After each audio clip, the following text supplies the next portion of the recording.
By this point, I've talked about a bunch of scales, but I've never really gone in depth and explained what tonality even really means, or what a scale is in the first place. What does it really mean to be in the key of B-flat major, for instance? The Every Time 6 video was pretty well received, so I figured it'd be kind of fun to do the same thing except for every scale this time, at least a dozen or so most popular ones you'll encounter on an everyday basis.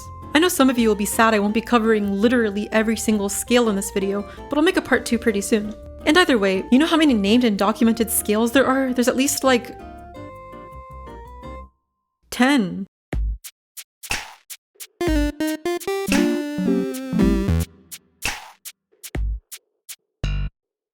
Alright, so defining what a scale is actually pretty easy. A scale is just a collection of notes, sorted in a sequential order. Scales normally span a single octave, therefore they start and end on the same note. The name of any given scale is based on the first note, called the root or tonic, and the relativity of the following notes to our root.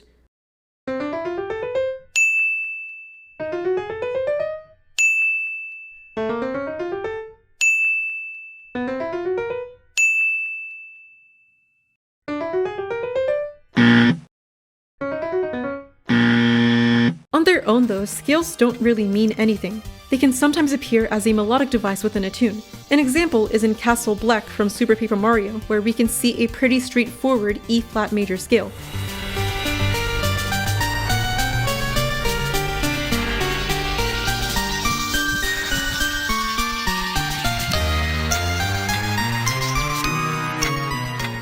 But the much more robust and common usage of a scale is as a key signature or tonality. If a song is in C major, that means two things. The note C is our tonic. The melody and harmony gravitate around C as our stable home. And most, if not all, of the other notes in the tune adhere to our scale of C major, also in both the melody and harmony. Everything that adheres to our key signature we would call diatonic. Likewise, everything that breaks out of that key center we would call non-diatonic, or outside of the key. In short, scales form the foundation of tonality. Chords are functional and can be analyzed because of the relativity to our root defined by our scale. That being said, a piece of music doesn't necessarily adhere to just one scale entirely. In fact, not only do most tunes typically have some fun chromaticism that breaks out of the scale, but many pieces go between two or more distinct tonalities throughout the tune.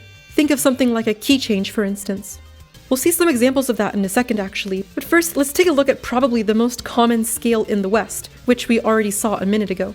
The major scale is constructed as follows. Starting from our root, a whole step, half step, whole step, whole step, whole step, and then half step back to our root. An important concept when it comes to a scale as a tonality is our tonic or one chord, the chord built off of the first note of the scale. This chord is crucial in establishing tonality. Typically, this is our most stable chord that we want to move around and resolve to. In this case, our tonic chord is predictably major, which we can see by stacking our third and fifth scale degrees above the root. This technique is pretty important for categorizing our other scales, but for now, we can at least think about how our upcoming song uses our tonic chord to establish a major sound. Speaking of which, we should probably take a look, but given there are so many video game tunes in major, how could I possibly encapsulate that major scale sound in a single song? Okay, now just kidding. Instead, I think the Fire Emblem theme is actually a wonderful quintessential example of major for a few reasons. Let's take a listen.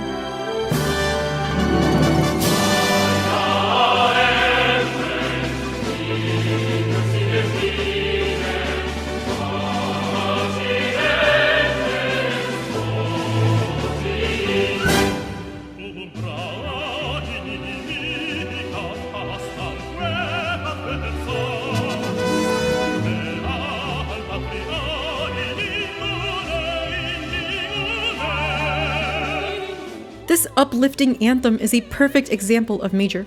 First, let's take a look at our melody. We're in the key of G major, and the opening three notes of the tune form our G major triad. The harmony underneath supports this, with the background vocals and instruments forming our tonic G major as well. Our first chord doesn't necessarily define our key signature, of course. This G major chord could easily exist in the keys of C major or D major, for instance. But the following melody notes and chords help to firmly establish G as our tonic. This C major chord pretty much rules out the key of D, and this following run that includes F sharp rules out the key of C. This D7 chord is also a very important chord in our G major tonality. It's our 5 chord, built on D, the 5th scale degree of G major. There's kind of a lot to this, but in short, the notes of our 5 chord have so much pull back to our 1 major that it creates this expectation of resolution. And this expectation is arguably more important than the 1 chord itself. Other than this 5-1 relationship, one cool and fairly unique aspect of major as a tonality is its flexibility. Because of its strength as pretty much the backbone of Western functional tonality, you can introduce non-diatonic notes and chords, and they'll often still feel like they firmly function within our major framework, rather than feeling like a new tonality. If we look at the rest of the melody in the A and B sections, everything is indeed diatonic, but the chords introduce non-diatonicism, notes outside of G major. This B7 chord, for instance, contains a D sharp, which isn't found in G major. And our C sharp diminished is actually built on that C sharp, which similarly isn't in G. But rather than breaking us out of G major, I would argue these chords actually serve to strengthen our G major sound. The purpose of this non-diatonicism in this context is to voice lead between the chords, creating these strong connections that reinforce the chord progression. The B7 has this nice voice leading into the A minor 7. And the C sharp diminished forms this nice little gradient between the C and D. Honestly, this tune barely even scratches the surface with how flexible major is. Some tunes have way more non-diatonicism while still believably sounding like major. It really is just that stable. The minor scales are interesting in that there are actually a few of them that have the name minor. The simplest of them is natural minor. From the root, it's up a whole step, half, whole, half, whole. Compared to major, we've lowered our 3rd, 6th, and 7th by a half step. Whereas major's root, 3rd, and 5th form a major triad, here we can see that natural minor gives us a minor triad instead, which makes a lot of sense. Natural minor is considered a mode of the major scale. If we take our major scale and start on the 6th scale degree and walk up, we end up with natural minor. This resulting natural minor scale is often called our relative minor. For instance, in the key of C major, our relative minor is A minor. Since they share all of the same notes, it's very easy to weave between these two tonalities, and often they even end up bleeding into each other. We'll actually talk about the other modes of the major scale in a second, so I'm gonna hold off on our natural minor example for the time being. A lot of the time though, we actually see a different kind of minor. Harmonic minor is similar to natural minor, except we raise the 7th scale degree up a half step.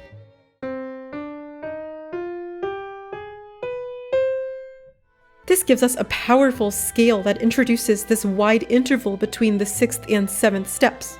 But that raised 7th scale degree makes all the difference. This note is now a half step away from our root, and as such, typically feels unstable and now wants to resolve up to our root. This relationship affects our harmony as well. Our 5 chord in harmonic minor is the same as our 5 chord in major in that it contains that raised 7th scale degree, which, as we've seen previously, creates a strong pull back to our 1 chord. Compare this to natural minor, which lacks the raised 7th and gives us a 5 minor chord instead.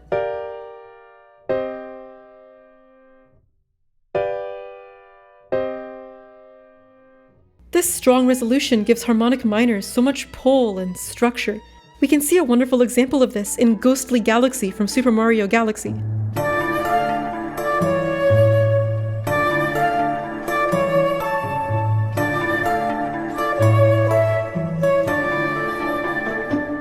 The chord progression is pretty straightforward, our aforementioned 1 minor to 5 major. We quickly establish the chord tones of D minor, with the D and F in the first measure. Then we get the raised 7th with the C sharp, and we can see how it loves to resolve upwards to D our tonic. Harmonic minor definitely has a very classical or Baroque connotation, as disproportionately more songs in a minor key adhered to this functional harmonic minor sound than just natural minor, for instance. Nowadays, we often hear it used for this spooky kind of sound.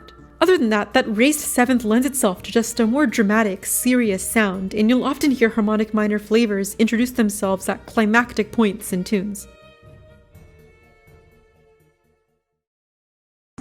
So we've previously mentioned the modes of the major scale. Including major, there are 7 modes, 1 for each of the scale degrees.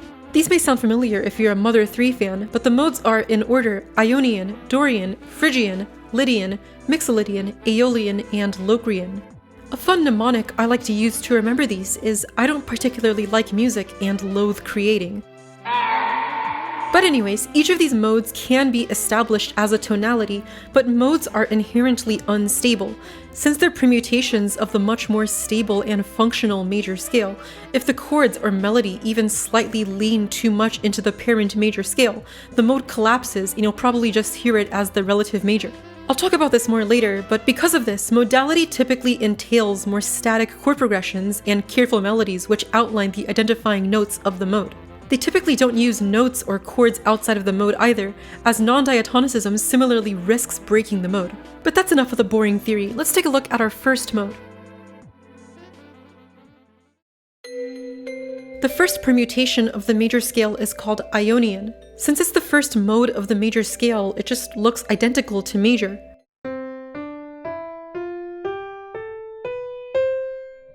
But the difference is in how it functions.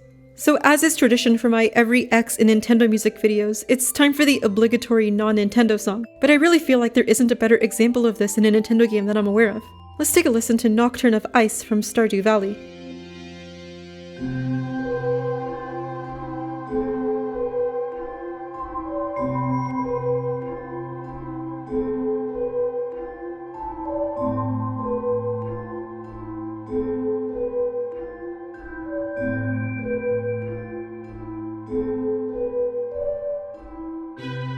Ionian is considered a major mode, which we can determine using the same technique we used earlier by looking at the root, third, and fifth, giving us a major chord. Ionian is distinct from major though in that it doesn't have the expectation of resolution we talked about earlier. Major is built on the 5-chord to 1-chord relationship, but Ionian typically avoids the 5-chord entirely. Our 1-chord, therefore, is established through repetition and by meandering through weaker chords. In this instance, we have a simple vamp between 1 major and 6 minor.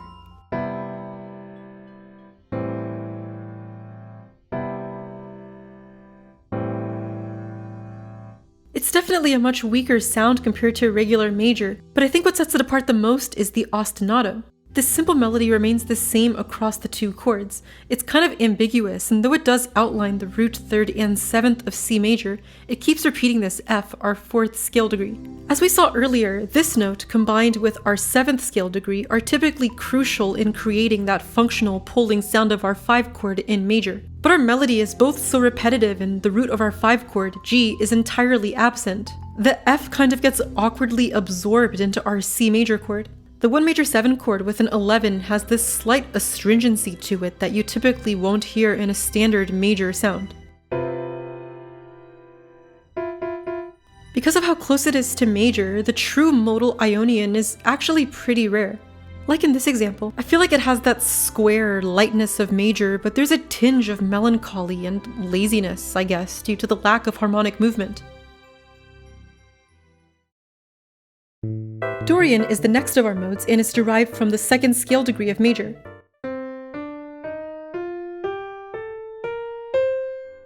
Dorian is considered a minor mode as the root, 3rd, and 5th form a minor triad. It's very similar to natural minor, the only difference being that natural 6th scale degree, whereas minor has the flat 6th.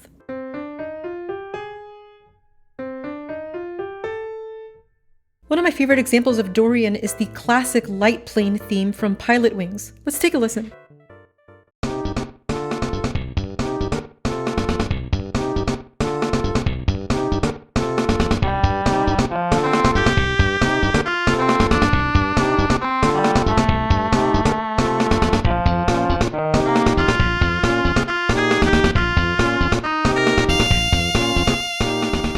We start the tune on this pretty apparent 1 minor to 2 minor groove, with the bass hitting the roots of the chords and those stabs hitting the 3rds and 5ths. Right off the bat, we have the minimum requirements of Dorian, giving us both our 1 minor chord and identifying natural 6th scale degree in measure 1.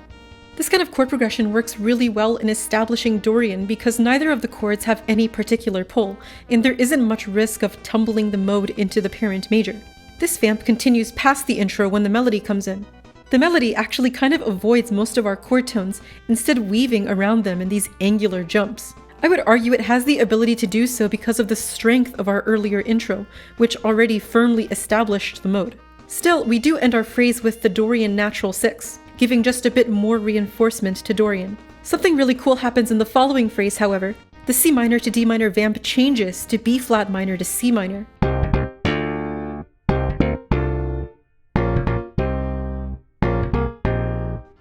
Earlier we talked about how non-diatonicism typically breaks the mode, but it's quite cleverly crafted here.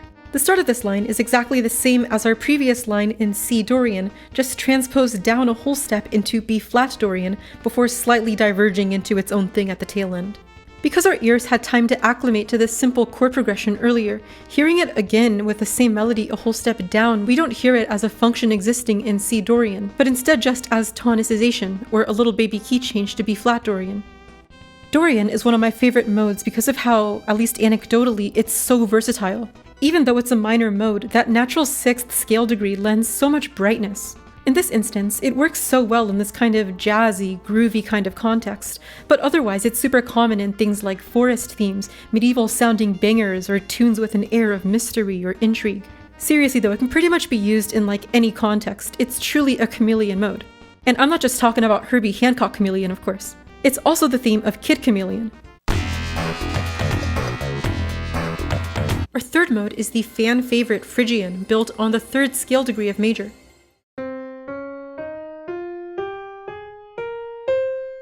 Phrygian is another minor mode, identical to natural minor except for this flat 2 scale degree, and to me has this idiosyncratic, dark, luscious quality.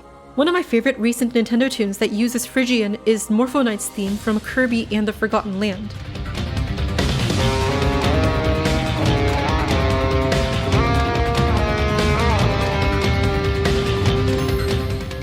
Probably one of the most textbook examples of Phrygian, our melody gives us those powerful first 3 notes of Phrygian, the root, flat 2, and flat 3.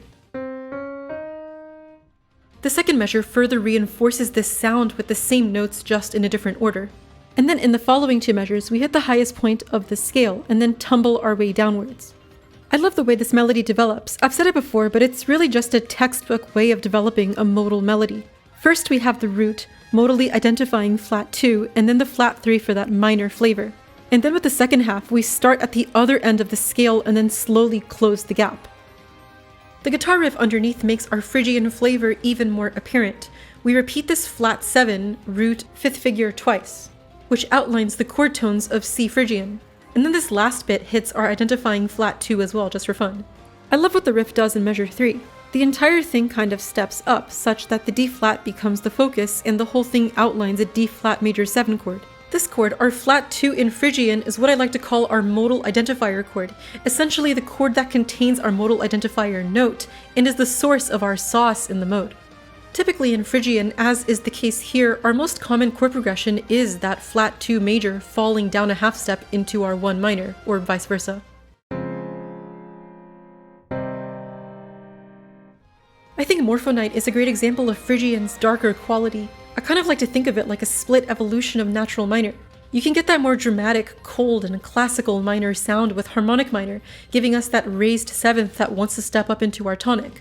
Or you can get that warmer, darker sound of Phrygian, which turns our otherwise natural 2 into a flat 2 that wants to resolve downwards into our tonic. These descriptors are of course a huge oversimplification and kind of just how I like to think about it, but at the very least, I find Phrygian tends to be used in battle themes or otherwise things inspired by metal, both of which of course apply to this tune. But it's also very common in things that emulate Spanish or flamenco adjacent music, as well as areas in the Balkans, Mediterranean, and Middle East. More outside of video games, but Phrygian is also super common in things like EDM, hip-hop, and rap. The spiciness of that flat 2 makes Phrygian, at least anecdotally, one of the most striking and recognizable sounds. Before we talk about our next scales though, let's talk about some skills. This video is sponsored by Skillshare. I've personally been wanting to improve my video editing, but I didn't really know where to start. But with the classes and learning paths on Skillshare, it has never been easier to learn. Skillshare is the largest online learning community for creatives. There are thousands of classes to choose from, led by industry experts in film, design, music, animation, productivity, and more. Through these classes, Skillshare can help take your career, side hustle, or hobby to the next level. I know I'm at least super stoked to watch this composition class by Jacob Collier, and there's still so many other cool classes like this I haven't even discovered yet. Skillshare also offers learning paths, curated, sequential courses that help you to master a specific skill, which is a great format for learning things like composition, music production, and video editing, which is what I'm learning. The first 500 people to use my link in the description will receive a 1-month free trial of Skillshare. Get started today. Perhaps the other fan-favorite mode, Lydian, is built on the 4th scale degree of the major scale. Our resulting mode is a major mode, and the modal identifier is our raised 4th scale degree. This silly little scale is so full of whimsy and is used wonderfully in Cool Cave from Kirby's Epic Yarn.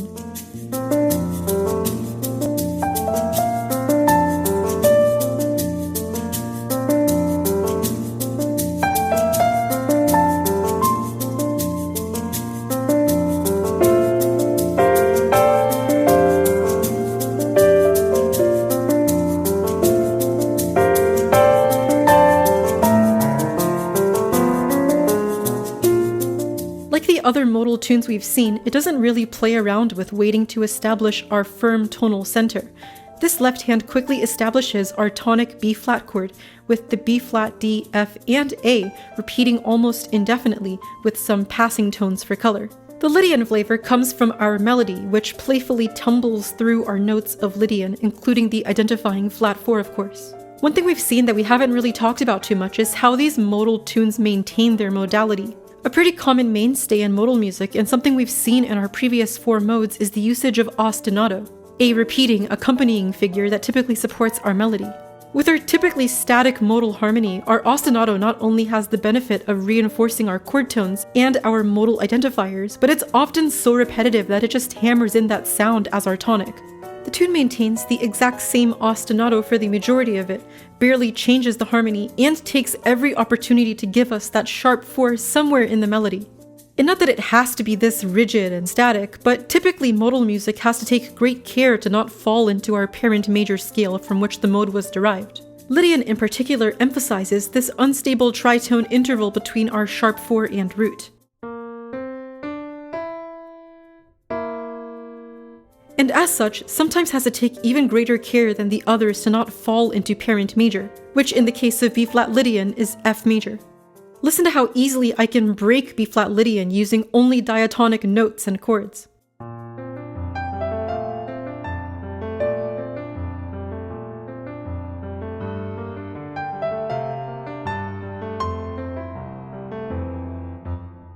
All of that is to say, this tune does take care to avoid this happening. And in fact, does something actually pretty cool we haven't seen yet. Typically with modes, we like to avoid non-diatonicism because it breaks the mode. But here we actually tastefully lean into it for just 2 transitional measures at the end of the loop.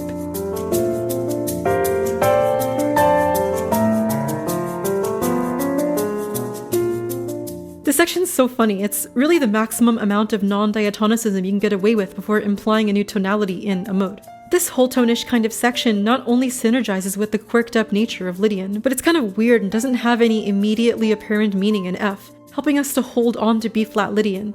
And in fact, I would argue it almost paradoxically strengthens our Lydian sound. With these 2 measures feeling like a vague function of Lydian, it kills the tension and any outstanding expectation of resolving to our parent F major. It's like when you can sense your friends are about to get in a fight, so you have to make a joke to diffuse the tension. You ever considered that this is the reason why you're single? Okay, you know what? You ever considered this is why nobody likes you? What? Check, please! One last fun fact about Lydian that I would be remiss to not mention is the unique construction of the Lydian scale. Let's say we start on the root of B flat and then just stack notes upwards in fifths, which we can use the circle of fifths to visualize.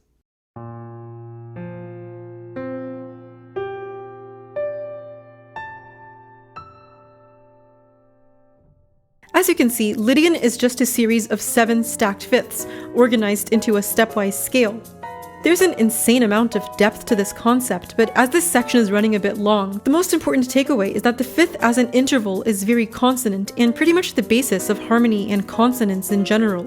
This scale being composed of stacked fifths likewise gives it such a consonant and bright quality, arguably the brightest of all the modes. Like in this tune, you'll often find Lydian in areas of whimsy and lightheartedness, but I think often this kind of off-balance feel of the sharp 4 also lends itself well to trepidation or even awkwardness.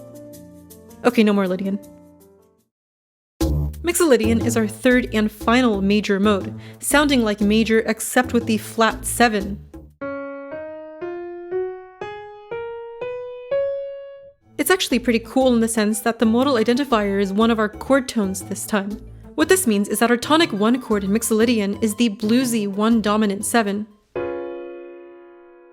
One Nintendo tune that I'm quite fond of, which uses Mixolydian, is Mount Travail from Pokemon Mystery Dungeon. Let's take a listen.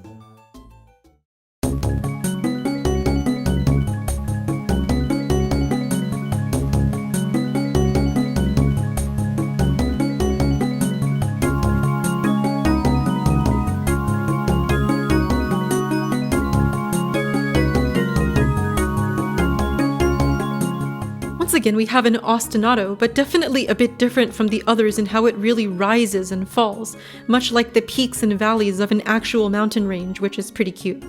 The notes of this ostinato actually outline our tonic D-flat 7, but with a sus4 in place of the third. I find this pretty interesting because typically our third, in addition to the root, is pretty important in establishing our tonal center. But as mentioned previously, the interval of a tritone creates instability. Whereas in Lydian, the tritone was created between the root and the sharp 4, here in Mixolydian it's created between our 3rd and 7th, essentially baking instability into the most important parts of our tonic chord. Listen to this opening ostinato if I were to change all of the sus4s to thirds.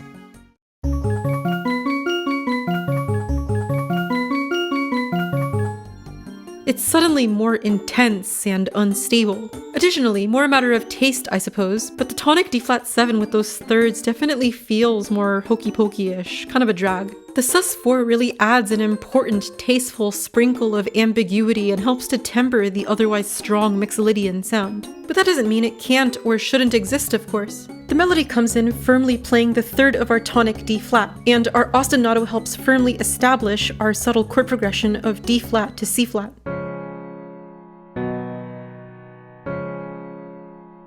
Other than 1 dominant 7, this flat 7 chord is a huge modal identifier in Mixolydian, and this 1 major to flat 7 major chord progression is similarly super common. Mixolydian really captures the adventuring spirit and feeling of traversing through mountainous terrain.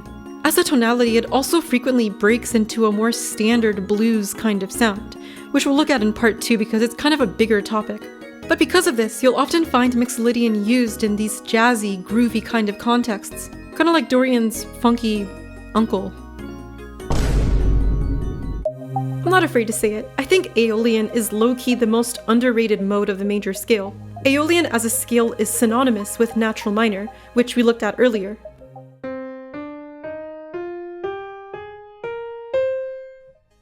It's of course a minor mode, and the last of our minor modes as well.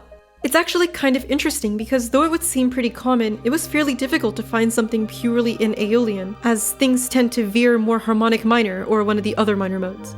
But the most banger Aeolian tune was right in front of me the entire time. The timeless classic and probably most well-known example in the video, Aquatic Ambience from Donkey Kong Country.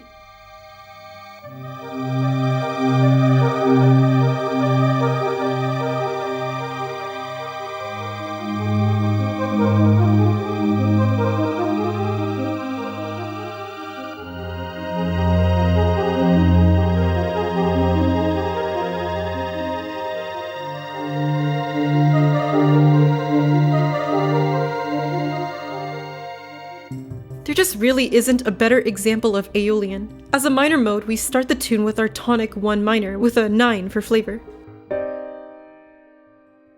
The tune kind of just washes through this bubbly ostinato, which changes the pattern for every chord supported by these lush pads underneath. And for most of the tune, that's pretty much it. There really isn't much else in the arrangement, but it's carried by the harmonic movement. Aeolian's modal identifier is technically the flat 6 scale degree, which is A flat in the key of C Aeolian. We can see it being used in the A flat and F minor chords. That flat 6 chord is pretty much our main Aeolian identifier. A very common Aeolian resolution is flat 6 to flat 7 to 1, or A flat, B flat, C minor.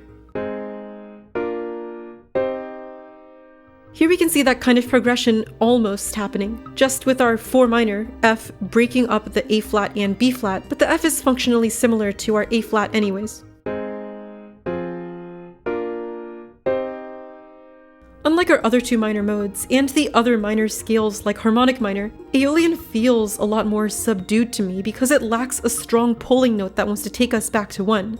It's because of this that it can feel rather weak at times, but can also be so immersive, I guess, because you can kind of just wallow in this oppressive minor flavor.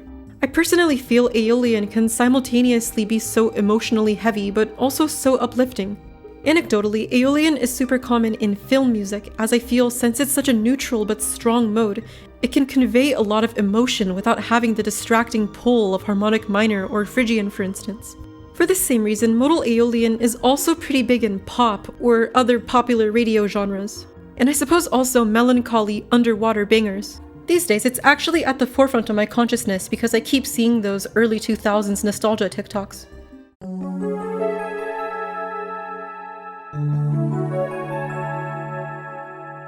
And here we are at Locrian, the final mode of the major scale, built on the 7th scale degree.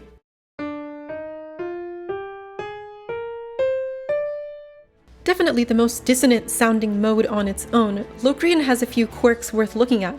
First, like Lydian, we have a tritone between our root and another scale degree, the flat 5.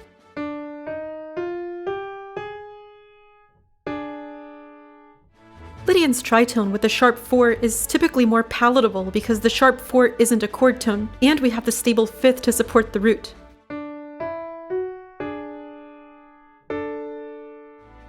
Locrian, on the other hand, flattens that stable 5th into the tritone, simultaneously changing a stable chord and creating an unstable tritone with our root. We'll talk about this more in a second, but I'm gonna be real with you guys, I couldn't find a Nintendo tune that was completely and believably in Locrian. This tune is pretty close though.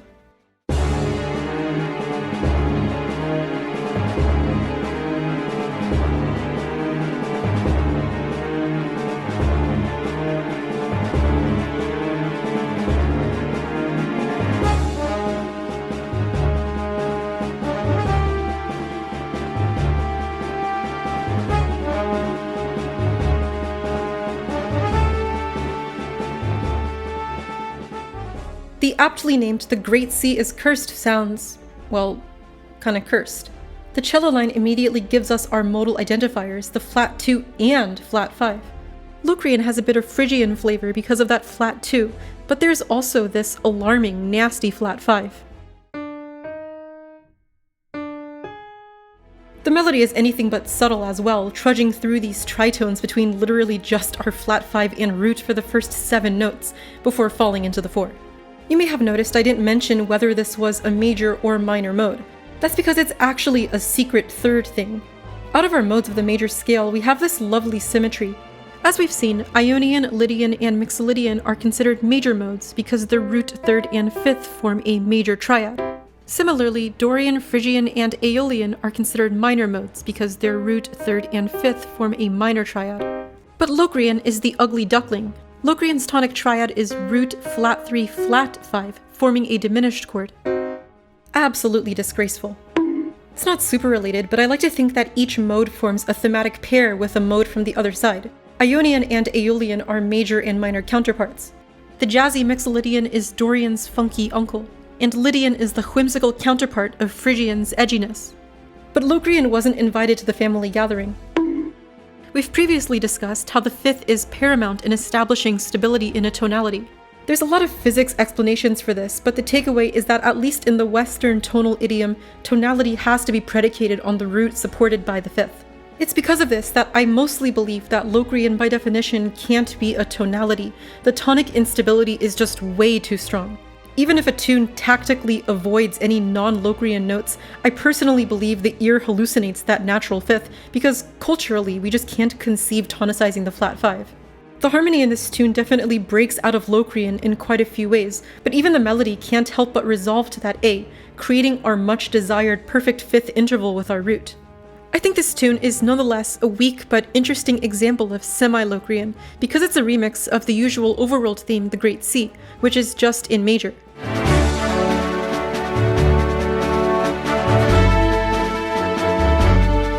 Because we're otherwise used to the strong fifth sound of the original Great C, it's possible this Locrian-ish remix could feel a bit more Locrian by relativity. A fun fact about Locrian is that it's kind of the anti-Lydian in the note stacking thing we did earlier. We can make Lydian by stacking fifths, but if we go in the opposite direction, stacking fourths, we get Locrian.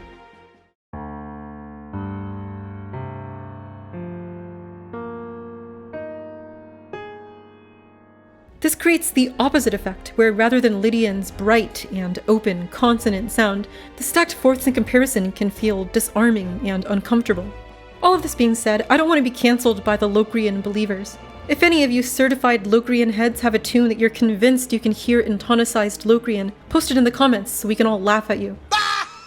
Okay, no, just kidding, for real. I do think it might be possible, so seriously, post some Locrian bangers. So I was originally going to end the video after Locrian, but I have to talk about one last rather unique scale/tonality. Composite minor isn't a mode of the major scale, but I couldn't really talk about it in the minor scale section before talking about the minor modes. Composite minor is actually barely even a real scale. It's commonly defined as this.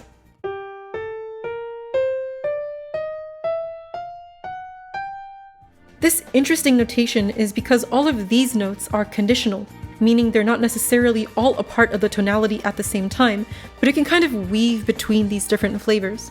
You can see how this scale kind of contains most of our minor modes. We can see natural minor/Aeolian, harmonic minor, and even Dorian. In terms of application, it's probably easier just to show a tune and then we'll talk about it afterwards.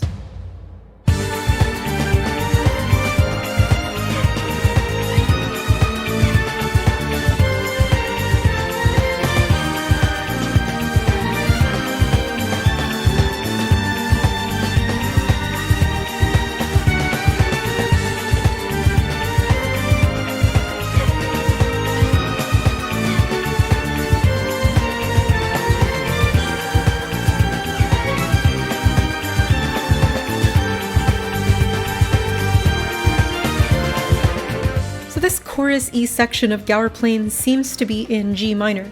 Quickly, the harmony gives us an A-flat major, however, which looks like, oh, we're actually in Phrygian. But this, of course, contradicts our first measure, which features the A natural versus the Phrygian A-flat later. This entire chorus is littered with such contradictions. Let's look at the following two measures, for instance. This A diminished D7 to G minor figure looks like a standard resolution in harmonic minor, due to the presence of our raised 7th F sharp in the harmony. But then directly afterwards, we just get the F, our flat 7 major chord taken from Aeolian or natural minor. We even get this intriguing E diminished 7 of unknown minor flavored origin. So I think the best way to think about composite minor is as the minor counterpart of major, which I acknowledge sounds kind of weird, but consider the difference between major and Ionian. Major is stable and flexible enough that we can do some funny non-diatonic things, like borrowing sections and chords from Mixolydian, Lydian, and even minor modes to some extent, without losing our sense of major. All composite minor is just the minor key counterpart of that. I personally don't care for this conditional scale degree thing because I think it implies a rigidity unbecoming of composite minor. It's really a tonality that can just rifle through the pockets of whatever it wants but still feel distinctly minor. Even notes like the flat 2 from Phrygian or even the flat 5 from Locrian or the blues. Overall, I think composite minor is a pretty important catch-all minor key tonality that isn't really discussed very often, but dare I say is the minor tonality that's actually most common. It's honestly strange how rarely a minor tune just picks a struggle and sticks to like harmonic minor or Aeolian or something. People in the comments sometimes get mad at me for making up my own music theory terminology, but this time, guys, I swear it's a real thing. Well, I'm from Juilliard, I've never heard the phrase composite minor before. Oh, not from Juilliard, no, it's a Berkeley expression. I see. And that's pretty much all the scales for the time being. Keep in mind, as with most of these concepts, each example is only one usage. There are many other contexts and styles in which these scales can occur. But pretty much 99% of anything you're ever going to hear adheres to one or more of these tonalities. Like always, post your favorite examples of tunes which use your favorite wacky little scales in the comments, and like and subscribe for part 2, where we'll cover some wackier and more obscure scales in the context of video games. Just for fun, I can even give you a sneak peek of the chromatic scale.